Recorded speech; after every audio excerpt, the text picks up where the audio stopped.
Participation. We don't have any public forum presentations this morning, but we do have two deputations, the first of which is from Peter Jasper, relating to item 19, the Linwood Eastgate Integrated Transport Study. So Peter, if you'd like to come forward, please. So Peter, thank you for joining us. I'm aware that you're presenting to us this morning about some issues that you've obviously got some strong views on. Yes. And I also know our staff spoke to you before the meeting just regarding our standing order requirements. There was a document circulated to us prior to this meeting which councillors have read, which when I read that did contain some language that I wasn't entirely comfortable with in the context of our standing order 12.2. So I would warn you that if language is used which is repetitious, disrespectful or offensive, as the chair I do have the ability to stop the deputation. I know our staff have spoken to you about that already. I'm certainly looking forward to hearing what you've got to say this morning and hope that we can do that in a way that we're able to listen to you respectfully. Thank you. I'm only going to address council processes and I'm fairly new at this sort of thing, so it's not my intention to attack council. That's fine. So thank you very much indeed for joining us. You've got 10 minutes and that would include any time that you might want to leave for questions. Thank you. My name's Peter Jasper and this is my wife Ruth Carson, and my talk's in response to the Linwood Eastgate Area Integrated Transport Study, and it's particularly associated to the bus stops on the eastbound side of Buckley's Road. Now, we are just ordinary people who want to get on with our ordinary lives. We don't want to spend our time trawling through council documents, trying to figure out what's going on, only to uncover what appears to be a trail of secrecy and deceit. We want to be able to trust the council to act sensibly. But sadly, we feel this trust is unwarranted. We feel we are being treated with the same contempt that EQC treated us with. We know the council has a difficult time placing bus stops and people get grumpy no matter what you try to do. But this is not merely a bus stop. It's being operated as a busy three-bay interchange and the council seems to be pretending it's only a bus stop. Surely you can understand our feelings of utter disbelief and dismay over this. We can't sit back and allow it to go unchallenged. If we do, then what on earth is going to happen next? You must understand our dismay when a bus is parked over the drive, not picking up or dropping off passengers, parked, while the driver is off chatting to his mate or sitting on the bench having a cigarette. We believe also that at times the drivers nip up the driveway for a pee because their employer has failed to provide toilets nearby. The report being presented currently says it's two bus stops with a driveway in the middle. Well, the way we see it, maybe it is and maybe it isn't. What are we really supposed to believe? The reality is it's being operated like a three-bay interchange proposed in the 2011 Abley study with its insane justifications to force it into a space where it won't fit. Can you explain how, and I quote, discontinuing the painted bus stop line will minimise the impact on the driveway's owner works in everyday reality? And are we supposed to say thank you to Abley for not proposing to put shelters across the driveway? Common sense and common decency say you don't build a busy interchange over a residential driveway. It's completely bonkers. As it is, during peak hours, buses crowd out the stops and the driveway is often blocked, making entering and exiting extremely difficult. Currently, the residents not infrequently have to drive around the block before they can gain access to their homes, and one resident has had an accident due to bus activity. Yet the council and ECAN are proposing an increase in the frequency of buses and more routes which will use these bus stops. With increased congestion, access may become nigh on impossible This is totally unacceptable. It's just crazy. Where in this study or any others in consideration whatsoever been, where in any of these studies or has any consideration whatsoever been given to the adverse environmental and social effects we outlined in 2016? To name a few, the existing shelters frequently stink of urine. They're used to dump trash. They're used as a park for abandoned supermarket trolleys. Cyclists zip through the narrow gap between the shelters and the road edge.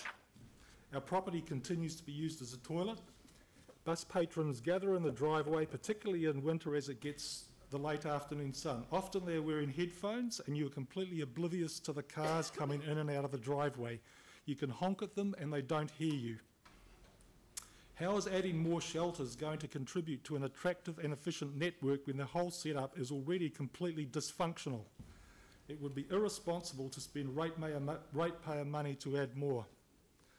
The council is on shaky ground enforcing the location of this bus interchange. Legally, it looks like the stops are being used unlawfully. Ethically, the council goals of transparency, clearly communicating to the public, providing accurate information and robust advice, ring hollow and lack credibility. Morally, entrenching a de facto interchange here lacks any shred of common sense or common decency towards the owners and residents. It's a third-rate outcome, a desperate attempt to shoehorn an interchange where it just doesn't fit. If our experience is anything to go by, it's no wonder that people become sceptical and suspicious of council plans. It doesn't have to be this way. Granting the 3 requests we have made won't cost the council anything, and you don't have anything to lose. However, you have everything to gain. There are solutions, both temporary and permanent, that can rectify this issue. Taking time to work through this sensibly rather than forcing an outcome will restore credibility to council ethics. We want to see that common sense and common decency still mean something here in Christchurch. Can we have those photos, please?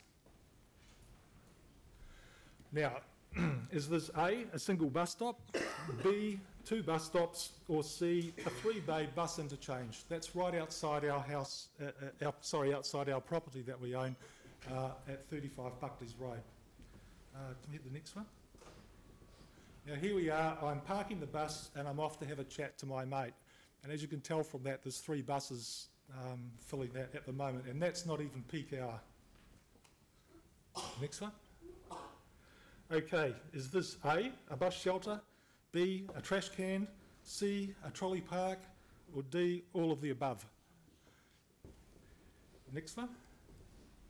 I don't think that needs any description, and it smelt as bad as it looks. Finally, I'd like to say please consent to our requests so this matter is not left to fester. We all need to work together to resolve this matter. Then we will have a bus hub at Eastgate that contributes to an attractive and efficient public transport network. That's all, thank you.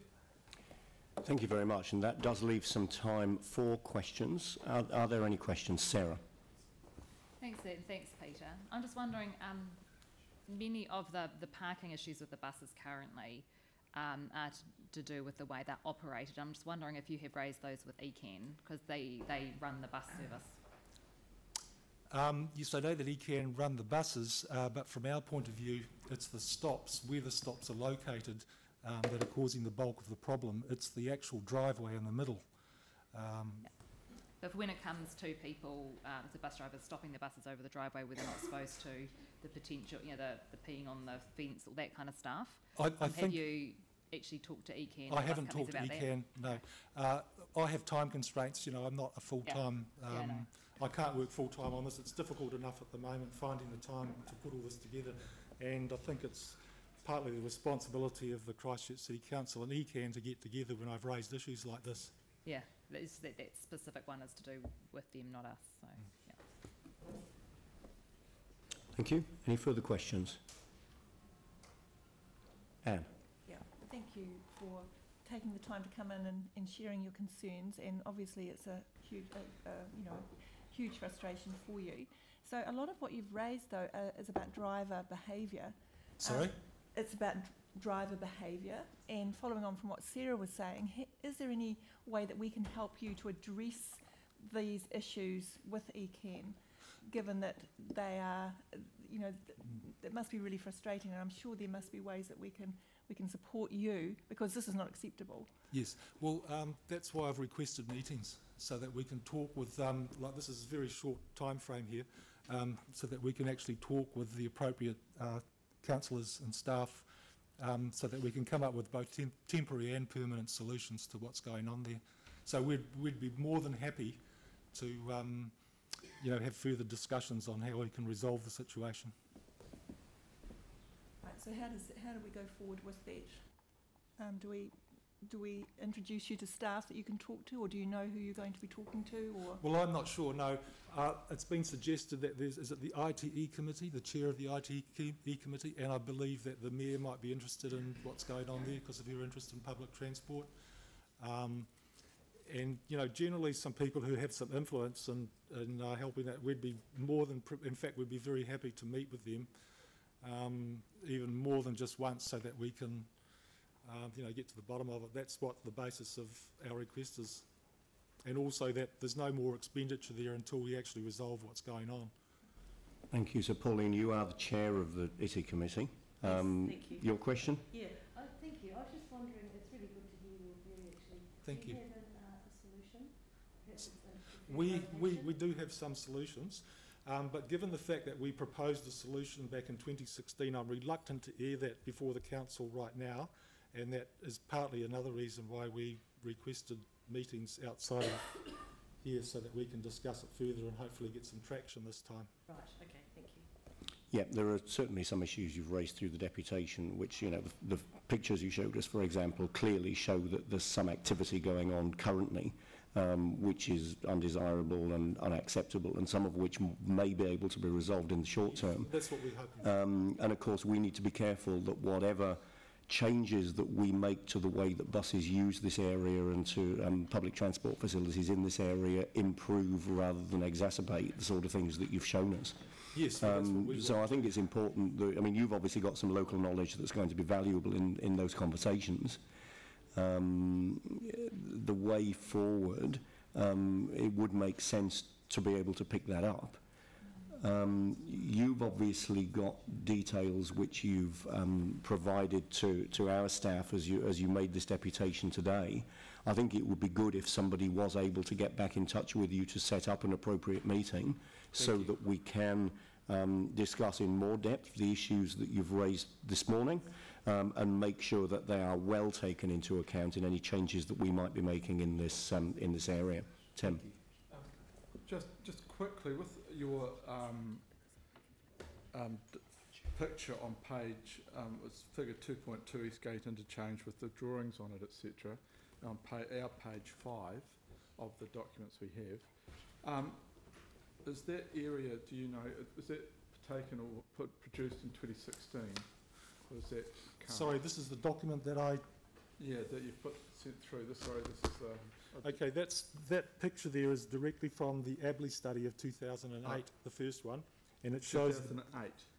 Yes, there's one at the top of the page that should say 2008. That's the one where the bus stops are shown being moved to the location where the service station was. And is that still vacant? Sorry, it won't be vacant now. Well, that site's not vacant anymore, so, yeah. no. Okay, cool. Thank you. So the opportunity's gone there. Yeah. Well, it is and it isn't, you know. Sort of, yeah. All right, so that brings us to the end of the 10 minutes, but what I certainly will do is request that staff contact you to set up a meeting with appropriate staff and elected members to discuss the matters that you've raised briefly today, so that there's the opportunity to understand those and to make sure that we take them into account in future decision making, in addition to looking at what we can do to make some immediate improvements if indeed that's possible. As has been noted, some of it's driver behaviour, some of it is other behaviours on the part of members of the public which are also undesirable. We probably need to be having a look at what we can do to make some improvements in both of those areas if that's possible. Thank you. I'd just like to make it clear here too, we don't blame the drivers. I mean, when you've got to go, don't you? As simple as that. So it's about provision of appropriate facilities. All right, thank you very much indeed for joining us this morning. It's certainly been a valuable opportunity to hear the views of, you know, clearly people that have got some local knowledge. Thank you very much. Thank you. So we now have our second deputation. So this is Francesca Bradley and Chris Stinson from Generation Zero, speaking regarding item 8, the Main North Road bus priority. Now, it's worth pointing out that this deputation is occurring in the context of Generation Zero not having addressed or engaged with the community board on this in the early stages of the process. So thank you for joining us. You have 10 minutes, and if you wanted to leave time within that 10 minutes for questions, that's entirely your choice. Thank you very much. Ata Maria, ko Francesca Bradley toku ingoa. Ko Chris Stinson toku ingoa.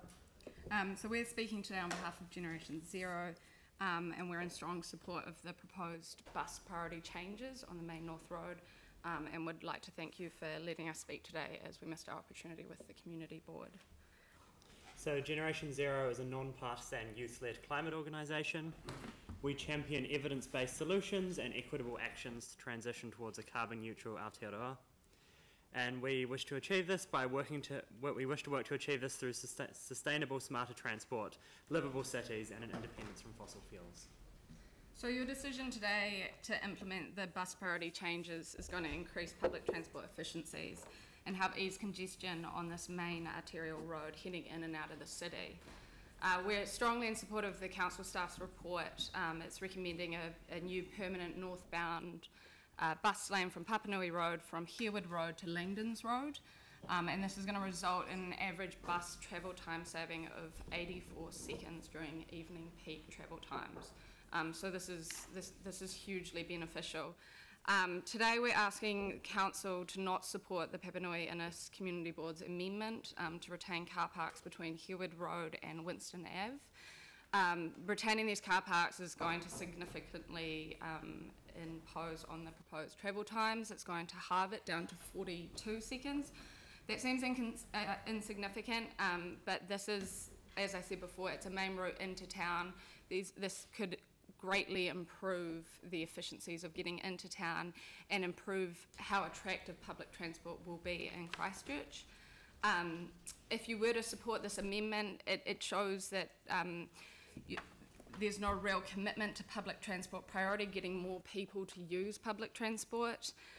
This is a priority that ECAN and Council have agreed to in the Joint Public Transport Committee, and the proposed Canterbury Regional Public Transport Plan outlines that this will be addressed by providing greater priority for public transport on high demand routes, of which Main North Road seems obvious. So today we would like you to enable an efficient public transport system by approving the staff report to install the new permanent northbound bus lane from Herwood Road to Langdons Road. And by doing this, you will help prioritise climate change action by helping Cantabrians transition towards a zero carbon future. Thank you. Thank you very much. You'll have plenty of time for questions. Are there any questions from councillors? Pauline. Thank you for that. I just actually wanted to just question you on when you were saying that this will speed traffic up into town. It's actually on the outbound side. Yes. Going out of town.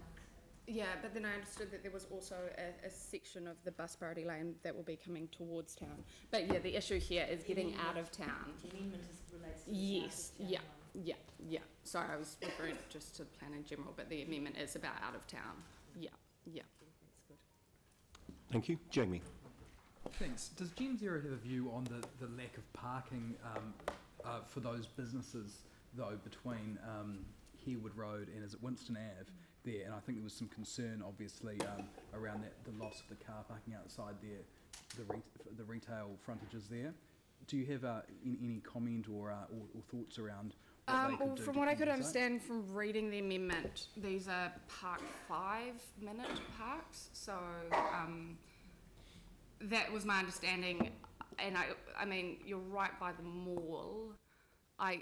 if you want to provide car parking straight outside a shop for 5 minutes, I'm wondering what those customers can actually achieve. These are car parks outside restaurants. I don't really see how that can help the community when there are car parking opportunities in off streets. You are right by a major mall. I just think that the benefits for public transport far outweigh the benefits of these 5 car parks when there are a lot more available in that area. Thank you. Any further questions? All right, thank you very much indeed. Certainly the point that you've made is very clear. We'll come to the item that you've been addressing later on in the agenda. I'll be running through the agenda with the community boards in the order it's set out, so we will come to that later, probably later this morning, I would say. Right, thank you. Thank you very much for joining us today. Thank you.